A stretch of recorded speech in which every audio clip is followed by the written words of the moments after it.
Ang susunod na programa ay rated PG. Ito ay nangangailangan ng patnubay at gabay ng magulang para sa mga batang manonood. Kining programa hatod kaninyo ni Congressman Anthony Del Rosario.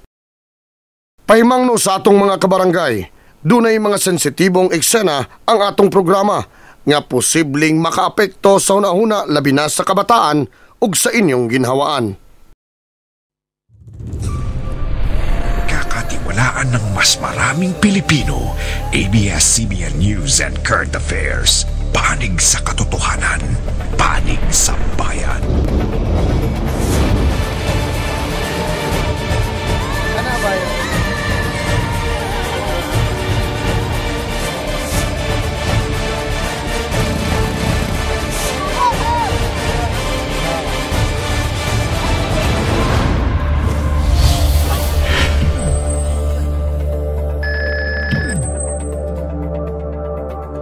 Karong buntaga mga kapamilya, tutukan sa barangay patrol ang bangi tali sa tulog ka mga barangay. Kay sumala sa lubugan, okay lang kung ang ilang barangay mapuno sa lubnganan. Baruganan sab sa barangay Balyok, negosyo ug trabaho ang hatod sa mga high-end nga sementeryo. Apan, supak niini ang barangay Dumoy. Kay sumala nila, kinikunong atong mga sementeryo nagtungtong sa tubig tinubdan. Mao ka lang ang atong lokal nga panggamhanan. Padayon pa kining ginadibatihan. Kung kinsa gyud ang palabihon, tubig o lubnganan.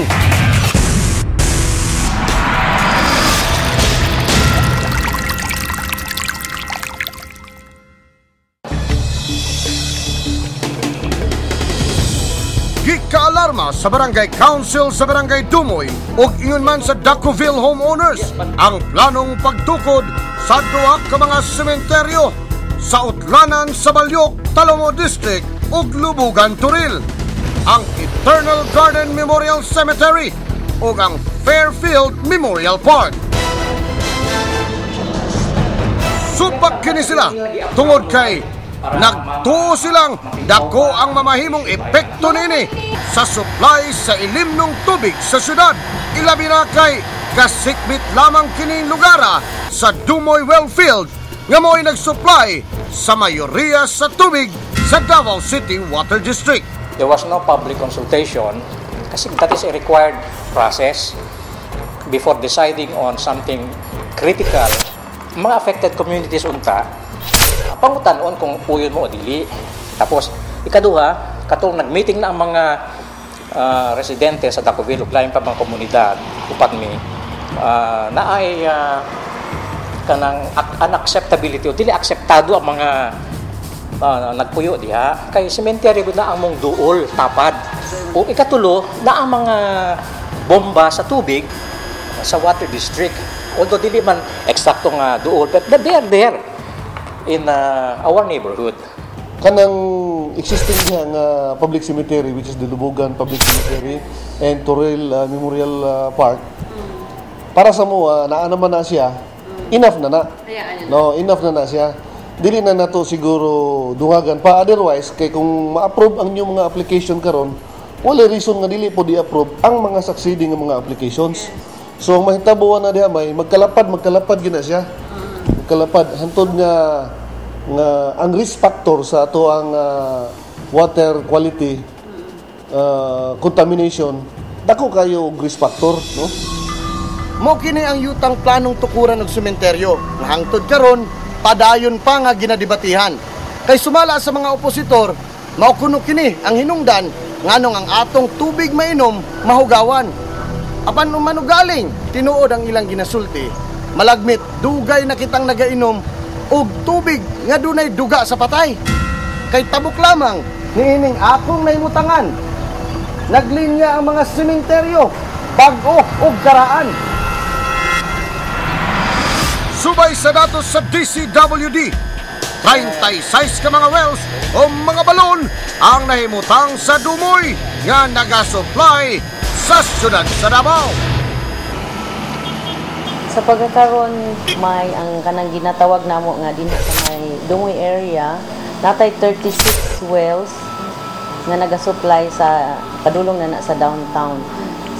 More than 70% ang sa total nato nga giserbisyuhan gikan na siya sa Dumoy area. Luyo nini, gaaginodsan sa konseho ang aplikasyon ni ining mga memorial parks. Kining Fairfield Memorial Park diha sa Balyok, Talomo District o Eternal Garden Memorial Park sa Lubugan, Turil. Halos manag-atbang lang ang mga luna ni ining duha ka mga sementeryo o alang sa Barangay Lubugan. Tubag kini sa problema sa kakuwangon sa lubnganan sa ilang lugar. Puno naman gud ang atong public cemetery. Unya ang atoang area diha is 5.5 hectares more or less na supposedly makalubong siya og 15 to 16,000 ka-cadavers. So as of 2012, 18,883 na ang nalubong. Usasad kini sa mga rason ni 3rd District Councilor Bernie Alag kung anong iya kining giduso sa konseho. Kami diha sa Turil, in taon kaluoy na sa amo ang Lubugan na public cemetery. Nagkabalintong na in taong mga patay diha. Karon nga naatay proyekto nga mohanay sa ato ang mga minteryo na ano tinag-oppose, no? Kinahanglan kaay ni nato nga proyekto sa Davao City. Kani nga proyekto dili ni makadaot sa syudad sa Davao. Ako mismo ang mo-oppose ani kung makadaot ni. Gawas nga nakakomply kini sa mga nagunang rekisitos alang sa aplikasyon sa maong mga sementeryo. Pasok sa tanang rekisitos ang aplikasyon sa Eternal Garden Memorial Park o Fairfield Memorial Park kung pagabasihan ang nasyonal o lokal nga mga balaod. Sa Philippine Sanitation Code, gibutyag dinhi nga sa pagkatukod sa sementeryo, ipaniguro nga 50 metros ang gilayon ini sa pinakaduol nga pumping station sa DCWD. Ang Fairfield Memorial Park nasutang 200 metros ang distansya nini sa pinakaduol nga pumping station diha sa Balyok. Sa balaod sa HLURB, kinahanglang walay water table sa gilaw mong 4.5 metros o 14 pie. Sa dihang gisukod sa DCWD ang luna, kung diin itukod ang Memorial Park. Nasutang naa sa gilaw mong 23 metros ang water table. Apan argumento sa mga gasupak sa proyekto, doon na kita'y lokal nga balaod, ang Water Resource Management and Protection Code o Water Code nga hugot nga nagaprotekta sa mga water resource area o ang mga lokasyon sa mga ginatawag nga principal source aquifer nga dunay dakong bulto sa tubig. There is a law that forbids cementerio and memorial park on top of aquifers or areas where we get our drinking water. Basis na mo is the water code. Kaya generally, gisulti dito sa water code na cemeteries are not allowed within the aquifer area and water resource area. Apan, tubag ni Konsel Al-Agni ini. Nag-provide og mapa ang water code na area nga bawal ang sementeryo. Gistudyuhan na mo ni sa komitiba, gipakita na ko ni sa mga opositor. Karon amo ang naibalaan nga kaning proyekto outside aning mga area nga gisulti sa water code. Walay balaod ani nga ma-violate. Gusto na ko i-emphasize. Og tuod man, subay sa Section 6 sa Water Code, tulura ka mga lugar ang gideklarang water resource area. Ang Kalinan, Malagos ug Sirawan. Wala ang dumoy, tingalig, kamusad, nalibog kung ngano man kini ang pagpasabot sa mga hingtungdang mga opisyales sa panggamhanan sa syudad at tangi sa pagbalik sa Barangay Patrol.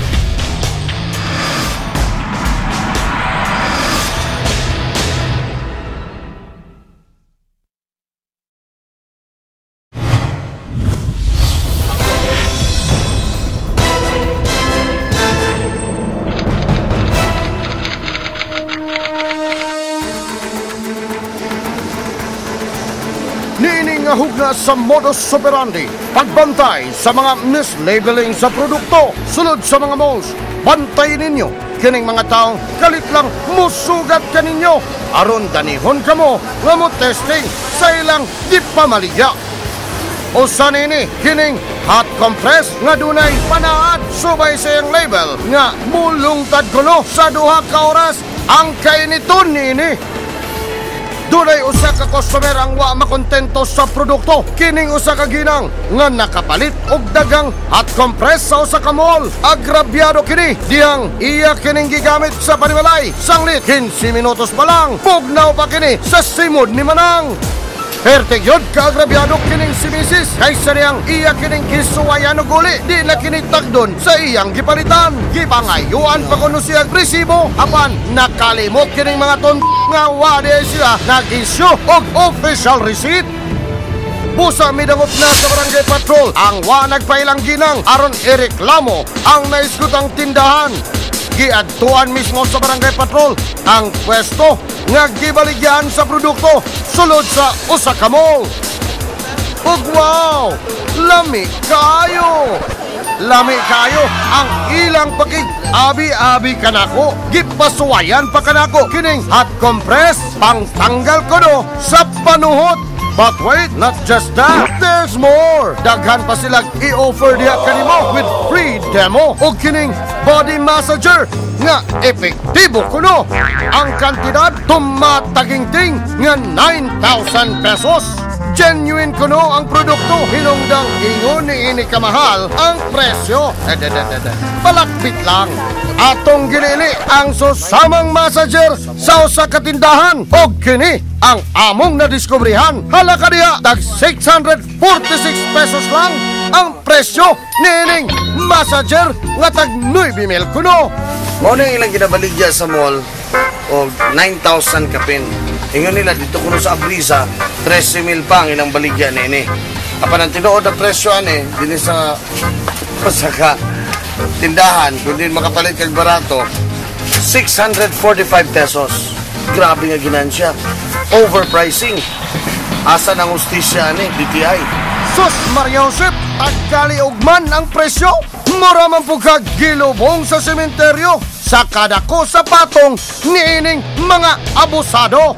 Balik diri sa gisurveillance na to sulod sa usa ka mall. Sa tinguha nga makabaton kitag ebidensya, mga kapamilya, mipalit kita niining hot compress. Og sa atong pagpalit sa ilang produkto, atong nadiskubrihan nga huro na ang ilang resibo. Busa, tagaan ka na lang nilag resibo nga pinalit sa kanto. At pandiay ang tinuod, dihang atong gihiling ang resibo, ang atubangan lang ang may entry mga amigo. Ang tunga, basiyo, way sulod. Kaning nga resibo nga ata? Yes sir, temporary po ito po muna kaya Bakit ayaw nyo magbigay ng official receipt? May official receipt naman pala dapat. Ito, hindi pa man ito nagagamit. Pwede man itong gamitin, no? Laghan pa man. Pero po yun sir. Asan ba yun? Anong lakang-lakang? Uy, nga no, why planong mo bayad sa saktong buwis ni mga amigo? Og dito pa nakahukom sa pagduol ang complainant aron mismong makompronta ang mga tindera. Tapos, May 6, bumalik ako ng mga May 9 yata yon kasi hindi ako nasiyahan sa product yun. Tapos ngayon, sabi ko, hindi ako kontento kay ang instruction ninyo doon sa yung mainit gani. Ito heat bag? Ito heat bag? Oo, heat bag. Yan siya. Ang instruction dito, pag gamitin, mag-last ang init niya for 2 hours. Nagtaka ako na bakit 15 minutes lang ang tagal. So binalik na namin, bilaga na naman namin para lang talaga mali kami. Hindi man talaga, kaya ang purpose nito, nagbili ako para sa nanay ko. May 6, so bali 3 days yun na pong gamit? Actually, hindi talaga nagamit. Hindi talaga. Kaya kasi nga, parang ang May 6 ng gabi, Sunday man yan siya, gitry talaga namin, ganun pa rin. Pagka Monday, ganun pa rin siya, pero hindi ako nagamit, ang nanay ko lang.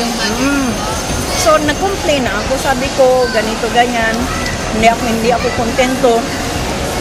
Yun, nag-i-issuehan rin ako ng resibo na ganyan. Ganyan din siya.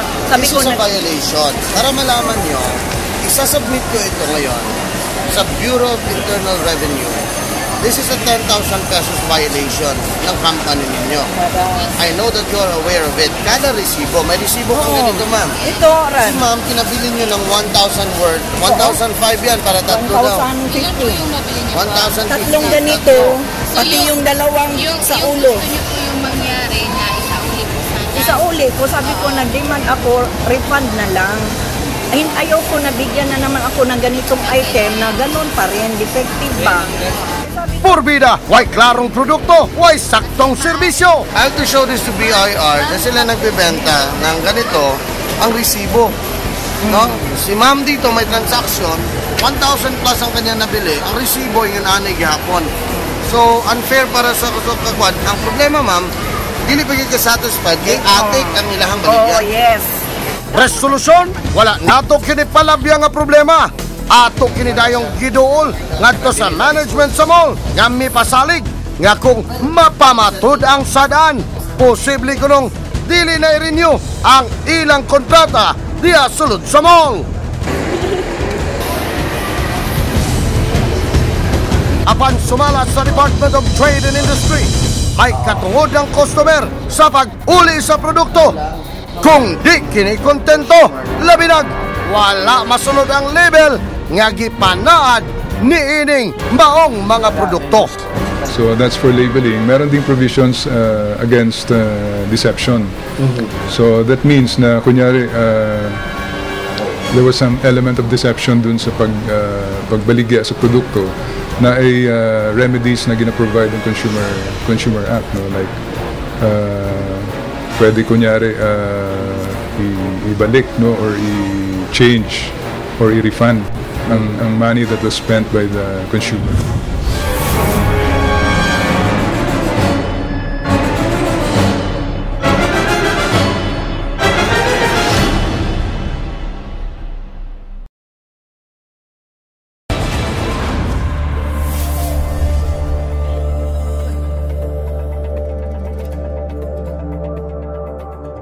Kaniya sa Barangay Patrol, gipasabot ni Consel Bernie Alag nga nakasunod sa tanang mga rekisitos o regulasyon ang aplikasyon sa duha ka mga proposed memorial parks.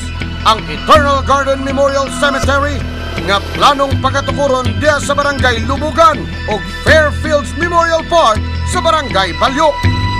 Sukwahi sa argumentos sa mga supak sa maong proyekto, ipasabot sa mga opisyal nga wala na hilakip ang dumoy sa ginatawag nga Water Resource Area, kung diin subay sa Davao City Water Code. Usa ang pagtukod og mga sementeryo sa mga ginadili dinhi. Kining Water Code nag-disallow og mga sementeryo o mga memorial parks in water resource areas. But there is something wrong with this water code. While the water code is there, gi-specify lang kung asa ang bawal nga lugar. Bawal magbutang og sementeryo sa tulo ka lugar, kining Kalinan to Dacudaw, Kalinan to Balagos ug kanang Sirawan. Ya, kung i-triangulate mo ng lugar, you will be surprised nga ang Dumoy, Balyok, Bago, where 39 of the 54 wells are located. Dili na apil anang triangle. So what does that mean? Nga pwede magtukod og cemetery kuno diha ingon ni Councilor Bernie Alag, and he is using this defect in the law to justify putting up the cemeteries. Dili lang isa, dili lang duha, tulo pag yun. One in Balyok, one in Lubogan, and one in Ulas. And what can be more dangerous than having three at the same time in our water resource areas? Remember, kadang 39 of the 54 wells na diha, pero dili lang na-appeal sa mga lugar nga bawal ba. So sa ato pa, mas delikado. Sementeryo gyud ini. Diri na sementeryo, pero sa atbang di na pwedeng butangan og sementeryo kay makahugaw daw sa tubig. Nalibog ko.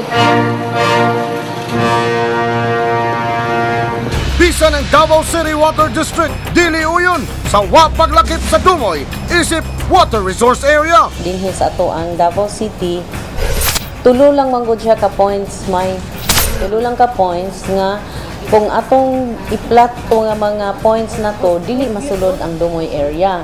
So that is why nagaingon mi nga dili mi agreeable atong mga areas nga nakabutang dito sa water code. According kay Councilor Alag, ang iyang basihan katong 3 coordinates nga mapa. And then some of the councilors, ila pong gi-object because 11 years ago pa ni nga mapa, and then i-amend, no? Or i-resurvey kay wala na siya nag-speak sa real nga situations. Kay wala gina, no? Majority of the production wells naman sa Dumoy nga ano na include dito sa identified nga water.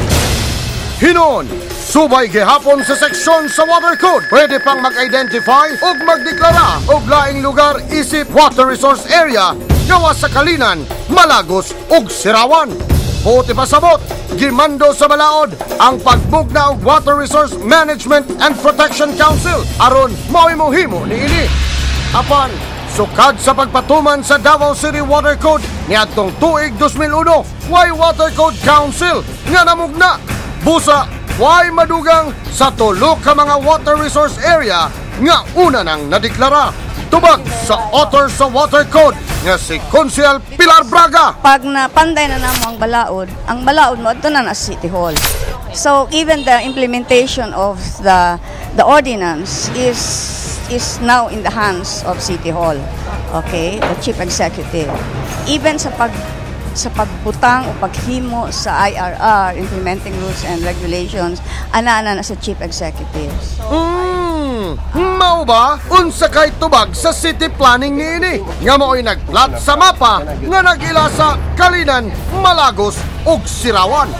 I really don't know kung anong dili ma-close ang ang triangle na kay ang city planning man gud kami man gud ang nagplat sa mga coordinates na gihatag sa amoa based on such ordinance that was maybe 2001. So pag-plot na mo, nakitan gud na murag dili siya ma-close.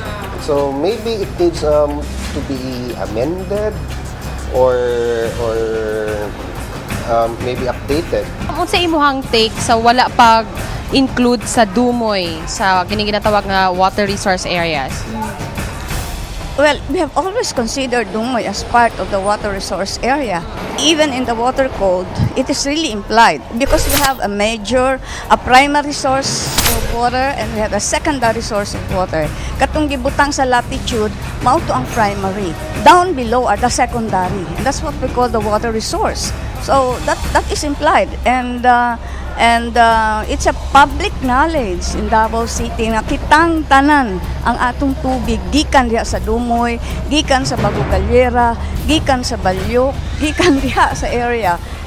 To prove to you the point, there are 35 or more production wells of the Davao City Water District. Diha ginapump ang tubig, diha banda ginakuha ang tubig. So what does that mean? That is our water resource area. Sus Ginoo ko, makalipong! Nagtuyok-tuyok na lang magudta, niningay iskutanan, pasinog hangtod sa kahangturan.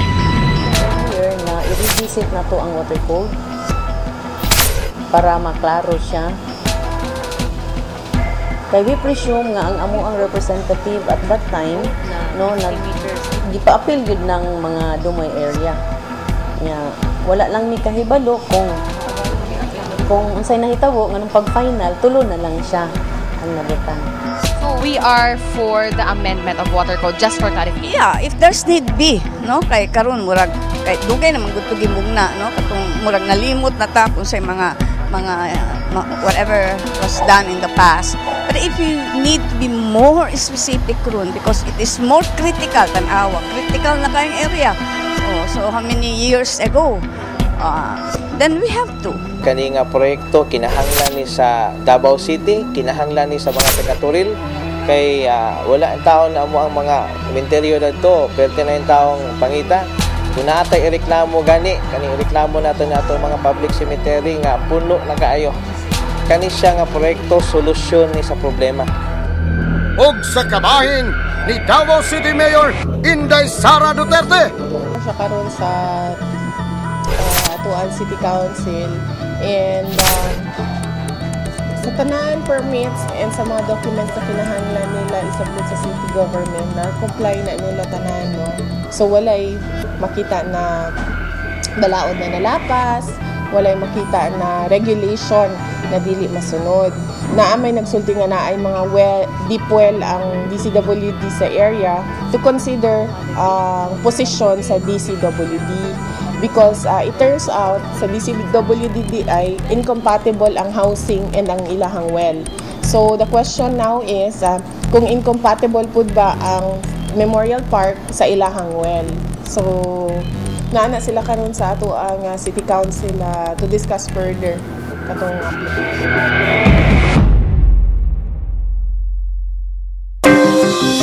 Mga kapamilya, sa inyong nadungog ng mga argumento gikan sa barangay, sa gobyerno o sa mga tao, kinsa ba gyud kaha ang inyong palabihon? Tubig o sementeryo? Apan kinahanglan pa ba gyud kaha natong mamili? Nasayod kita na importante ang tubig aron kita mabuhi. Apan sama sa tubig, importante sad ang lubnganan kay kitang tanan mga matay man. Wala man gyud unta kita ingon ani kada kong problema kung ang mga palisiya o mga balaod nakahanay na. Ang problema, ang balaod hangtod karon ginadebatihan pa. Mga ma'am og sir, base nunyag una pa man mahuman kanang inyong gidebatihang balaod. Wa nay malubngan ang mga tao o di ba kaha ang tubig kontaminado na. Sa gustong mo padangat sa iyang mga reklamo dinhi sa Barangay Patrol, i-text o itawag lang sa mga numerong makita sa inyong TV screen o i-post sa Facebook page Barangay Patrol. Kini ang inyong kapitan, Randy Caniedo.